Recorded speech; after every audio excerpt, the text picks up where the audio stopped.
What's going on, family? I'm Scrapbook Boxing, Museum of the Forgotten Fisticuff series. I decided to show you a few pages of one of my Police Gazette scrapbooks. Now, the thing about these books that I have here, I have over just about 1,000 of these books. And some of them are 1,500 pages. I have over 1,000 of these books. And I got to figure out what I'm eventually going to do with these books. These are heirlooms. And I'm just going to show you some pictures of some of the books that I have here in this particular scrapbook, 1920s and 1930s. So this picture I'm showing you, I'm going to have to read you the list of names of some of these fighters here. And then I'll adjust the camera so you can see the second half of it. So this one is the American fighters who are in Australia. You see, the war was coming up and Australians didn't have fights and Americans came over to entertain some of the residents there. So I'm going to go over some of these fighters with you so that you can see the names of the faces that you're looking at. Now on the top, the very, very top, in fact, let me take my pen and show you. All right, this man here, this man right here, his name is Al Lippy. Now, Al Lippy was the manager of Jeff Smith. Jeff Smith was known as the Bayonne Globetrotter. And we'll go through him in a moment. But Jeff Smith lived in New York, and then he would in Brooklyn, New York, and he would move over to Manhattan. And I know a lot of old timers who told me about Jeff Smith. They actually sparred with him, worked with him. Jeff Smith had a business for a short time, but I'll show you Jeff Smith in one moment. But Al Lippy was the manager of Jeff Smith. All right, so the next man here, right here, his name is Joe Brooks. And he was a featherweight from England. Then you have Johnny Skiffy. This is Johnny Skiffy here. Now, Johnny Skiffy was an American featherweight. He was a pretty decent fighter. He used to train at the Athletic Club in Manhattan. You have Bobby Moore. This is Bobby Moore right here. This is Bobby Moore. Bobby Moore was another very good fighter. He was a lightweight. You got Lonnie Lachansky. This is Lonnie Lachansky. He was a manager of Jimmy Clabby and Joe Willing. Joe Shurig was a lightweight. This is Joe Shurig. Yeah, Joe Willing. He was lightweight as well.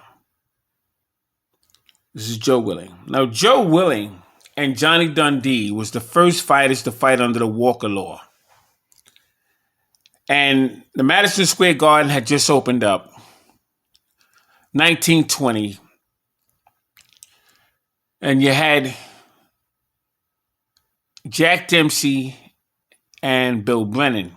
But the main event on a separate card was Johnny Dundee and Joe Willing. They were the first fighters to fight under the Walker Law in that card. All right, now you have Jimmy Clabby,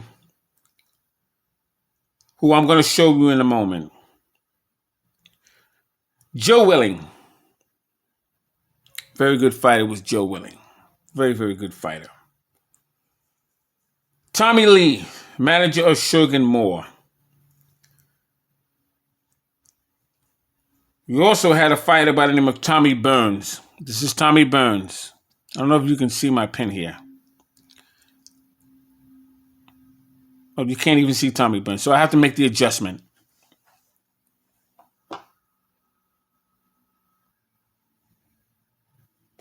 All right, so this is Tommy Burns. So Tommy Burns, as you know, his name is Noah Brusso. He was from Canada.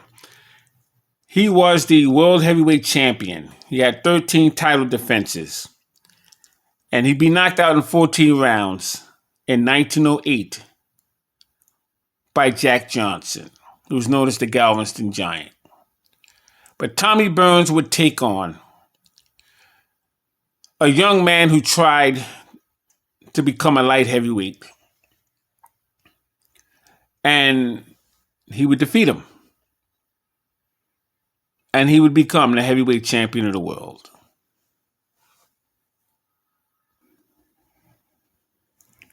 Now, the next fighter here that I'm going to show you, his name is Dave Smith. This is Dave Smith. Now, Dave Smith was an Australian middleweight. He sparred a lot with Les Dorsey. Les Dorsey was an Australian middleweight, and he exchanged titles back and forth with Jeff Smith. This is Jeff Smith. Jeff Smith, he was known as the Bayonne Globetrotter. I have Jeff Smith in my top 20 greatest middleweights of all time, and I have him in my top 10 uncrowned middleweight champions of all time. Because in my opinion, Jeff Smith should have been a champion. He was that good of a fighter. Very underrated to those who are not boxing nerds. Those who understand the game know who Jeff Smith is and can appreciate his talent as well as his resume.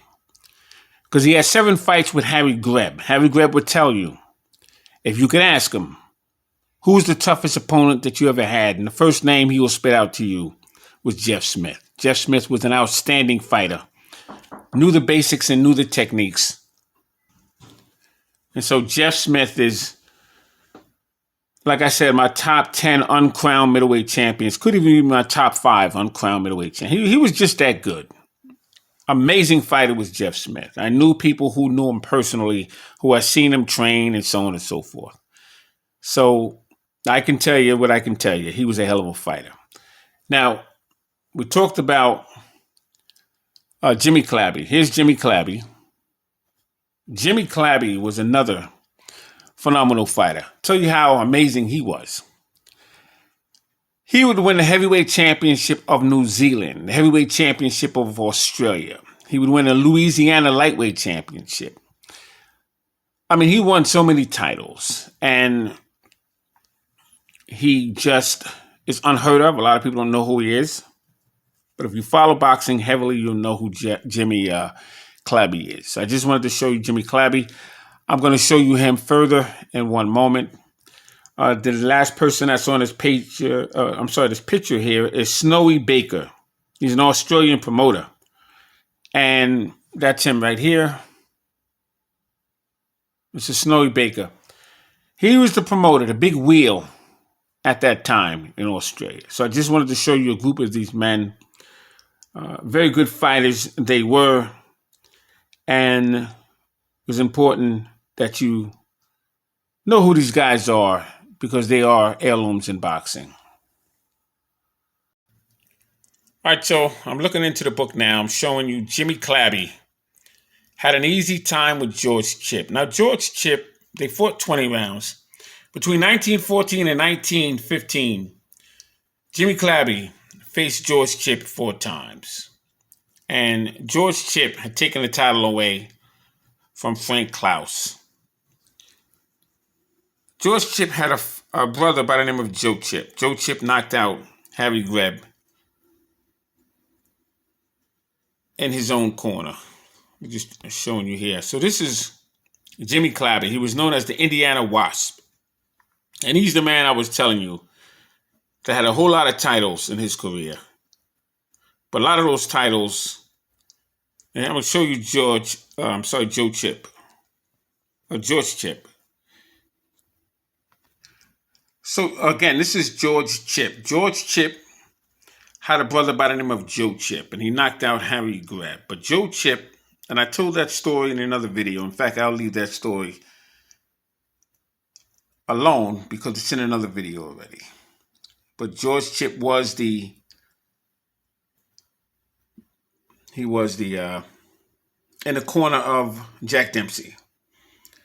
And Jack Dempsey had taken on Jess Willard. Joe Chip knocked out Harry Greb. Harry Greb said that would be the hardest punch he ever received.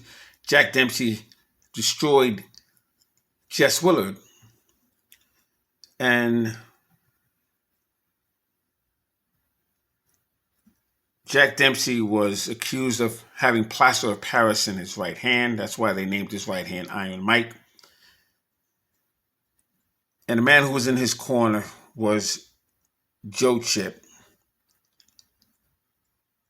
And that's the brother of George Chip. So I just wanted to show you this page here.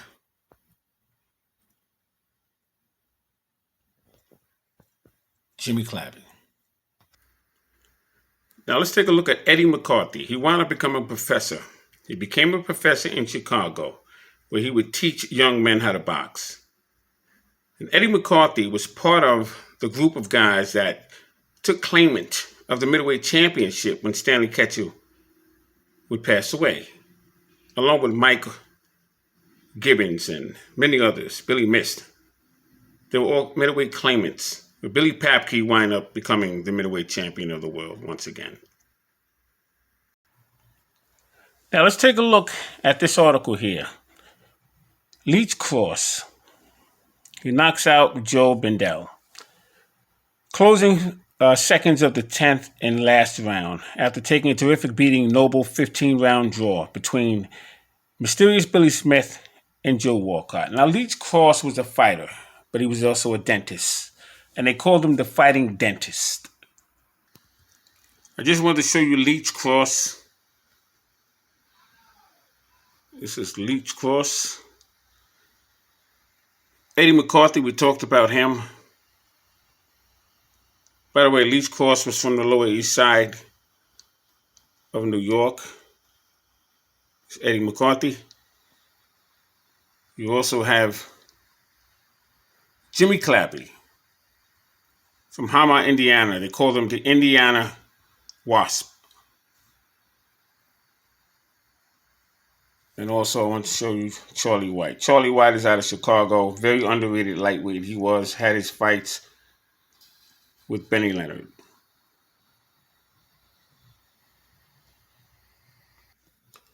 Now let's take a look at George Chip once again. He was the middleweight champion of the world. And George Chip, let's see what this says here. George Chip wins easily from Sailor Ed Petrosky.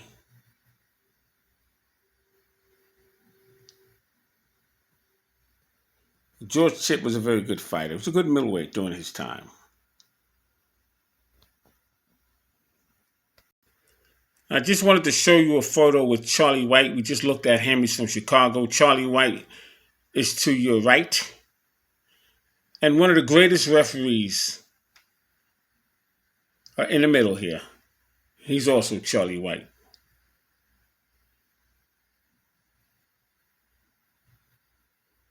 Richie Mitchell, easy for White. Charlie White of Chicago.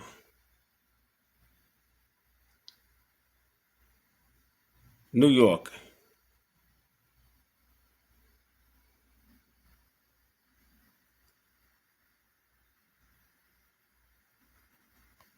Excuse the shadow here. No, you can't read that, but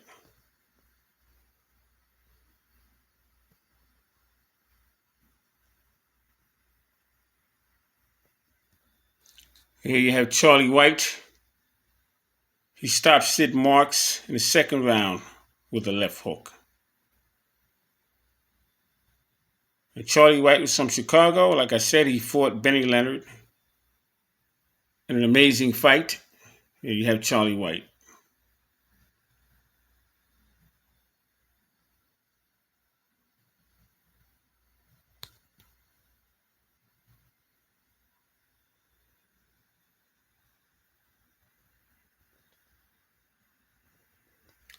Now in this video, I had to pull out another book. This is all the black fighters in one book. Here you have one of the greatest trainers, if not the top 5 or top 3 greatest trainers of all time, and his name is Jimmy DeFrost. You see him with the cigar. He was a hell of a trainer. He trained Jack Dempsey and Harry Greb and Mickey Walker. Many of them. He wanted Kid Norfolk, but Kid Norfolk was not available. Here you have Harry Wells and Charlie Winart. They're signing a contract for their bout. Now, it was a milk fund, is what it actually was. And you also had Dave Shade and Mickey Walker. Dave Shade and Dave Slattery. Jimmy Slattery, excuse me. Mine is today. Jimmy Slattery and Dave Shade. Dave Shade was out of California. Slattery was out of Buffalo, New York. And what a hell of a fight these two men would have. And they shake hands. Harry Wells and Charlie Winner. All right, this is Scrapbook Boxing Museum of the Forgotten Fisticuff series. All great fights, all great fighters will never be forgotten on my channel. Thanks for watching. And by the way, Harry Greb faced Mickey Walker with that milk fund for the hospital. Here you have Georges Compartier on the scales. Georges Compartier was a Frenchman. They call him the Orchard Man. He would become the light heavyweight champion of the world. He would lose his title to Balansiki. And I just wanted to show you Georges Compartier.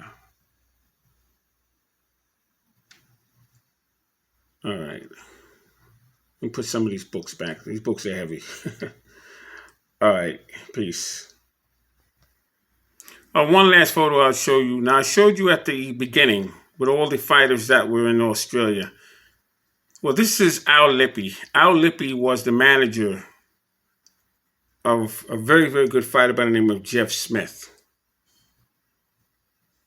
And this is Al Lippy. I just wanted to show you Al Lippy. I have lots of write-ups on Al Lippy and his relationship with Jeff Smith. I just wanted to show you that. All right, peace.